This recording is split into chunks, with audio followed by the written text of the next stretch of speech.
Hello, welcome back to Motors. This is Ben Edwards and we're taking a look now at the latest round of the French Touring Car Championship. Round 6 in Croix-en-Tournois, a fairly tight, narrow circuit, and pole position going to Eric Hellery in the Opel, man who took his first couple of wins in touring cars at Pau earlier this year. Well, he says his fastest time, 0.4 of a second faster than anybody else managed in the qualifying session, and we spoke to him. Well, we've been working hard on both the performance and on the consistency for the race itself. Until now, we've always been very fast in qualifying. We've always been in a position to fight for pole position. And I've had 2 poles here. The car's going well. And I think it'll be consistent in the race. So I'm hoping for great things. Well, Yvan Muller, the championship leader on 89 points, 19 points ahead of Hellery, took the second fastest time for both races behind Hellery himself. Yvan Muller's had a very good season, and last year's champion Laurent Aiello in the Peugeot 405, well, he hasn't had quite such a good season. He finds himself third on the grid. Alain Coudini in another of the Opels, fourth fastest for the qualifying, and behind him Philippe Alliot in the second of the Peugeots. Remember, Alliot in his first year of the French Touring Car Championship. After him, another former Grand Prix driver, Jacques Laffite, 6th fastest, and 7th fastest, the leading privateer, Stéphane Ortelli, in his BMW. So we get ready for the start of the race. In fact, 2 races, of course, as ever in the French Touring Car race. 9 events throughout the season, with 10 points going to the winner. Remember, it's Yvan Muller leading the championship at the moment, from Eric Hellery in second and Laurent Aiello in third place. So Hellery and Muller it is on the front row of the grid as they all set off. Watch the second row though, there's contact. Laurent Aiello hits Alain Coudini. They both go off the circuit. Coudini trying to rejoin from the grass there, and it's Eric Hellery who leads as they go into the first corner here at Croix. A little bit of bumping and boring already into that first corner. Let's take another look at what happened. This is on board Coudini. Well, there were several cars involved, and it looked in fact as though Coudini and Aiello both tried to squeeze past Alliot, who was in the middle of them, and well, it all went wrong from there. There's Coudini rejoining the circuit after his trip across the grass, and well, not a great start to the race. This is the battle for the lead though. Eric Hellery under pressure from Yvan Muller, and the rest of the field streaming through. Oh, as we go on board, and dear oh dear, that's a fairly heavy piece of impact going on there, as well, a couple of cars involved in that. Some of the privateers involved in their own little battle. Smoke pouring from the car of Aiello after those earlier problems. And, well, abandoned in the middle of the road, Gérard Dillman in his Opel. Back up front, though, Yvan Muller and Eric Hellery still involved in this battle. Hellery drawing alongside Muller now.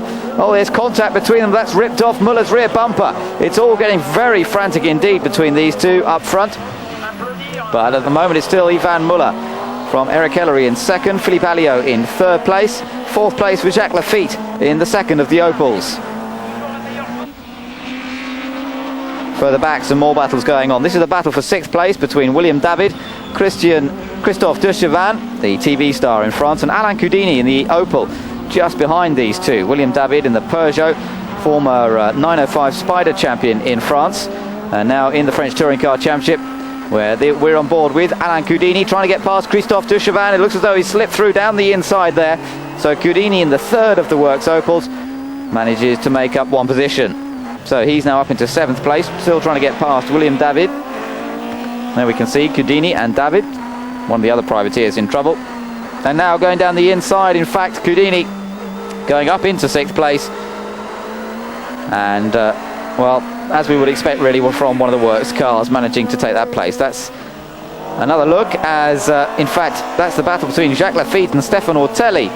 Ortelli in the BMW, the privateer class, having a good battle with Jacques Laffite.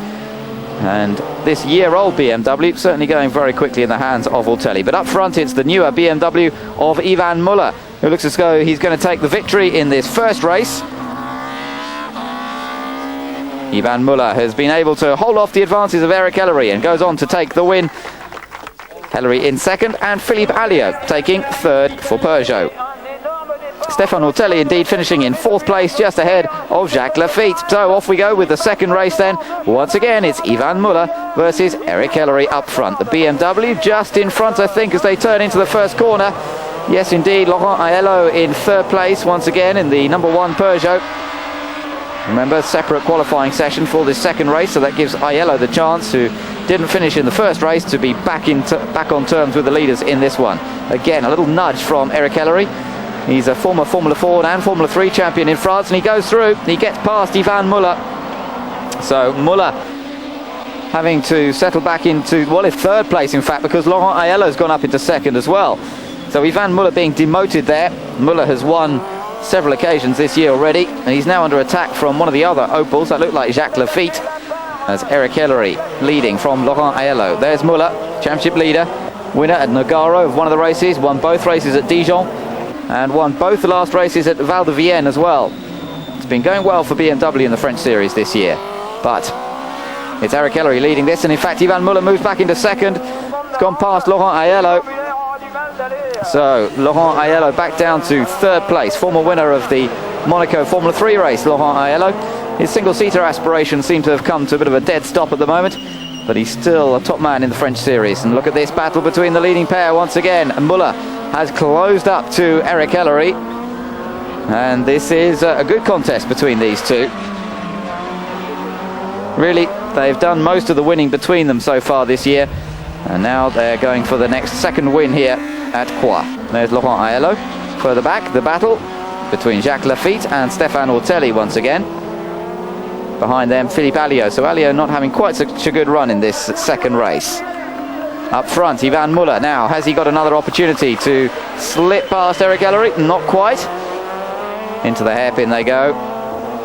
Series of hairpins here at Croix.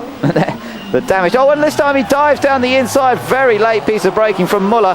Ellery just about gave him room. Bit more contact, bit more panel damage, and the mechanics are going to have a fair bit of work to do. And this time the panel damage to Muller looks more serious. I think on the front there he's getting quite well. In fact, the front suspension's broken almost by the look of it. The right front looked seriously deranged. In fact, he's coming into the pits, and that's the end of Yvan Muller's race. So too much contact in the end. Look at the state of Eric Ellery's car, but he's still in front, still leading the rest of the remaining runners in this second race. And Eric Ellery come through to take the win from Laurent Aiello in second place in the Peugeot, and Jacques Lafitte taking third place in the second of the Opel. So a good day for Opel here at Croix. In the championship, it means that Muller still leads, but Ellery has closed up to within 11 points. And these are the privateers in that championship. Ortelli leads from William David, and Gerard Dillman not far behind.